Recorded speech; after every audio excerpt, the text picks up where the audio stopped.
Rekaman M777 milik Amerika tak berdaya dibuat artileri Rusia. Ramai beredar di media sosial Telegram pada Kamis 6 Oktober 2022. Howitzer M777 Amerika yang juga sangat diandalkan dalam medan pertempuran, kini tampak seperti barang rongsokan yang tak berguna. Dalam rekaman menunjukkan sisa-sisa dari howitzer M777 itu pun diangkut ke suatu tempat. Sejauh ini selama invasi berlangsung, Rusia secara total merilis 313 pesawat Ukraina, 157 helikopter dan 2.151 kendaraan udara tak berawak, serta sistem rudal anti pesawat dieliminir oleh pasukan Vladimir Putin.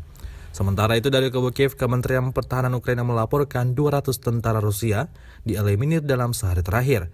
Total 61.000 prajurit Federasi Rusia meninggal sejak awal konflik hingga hari ke-224.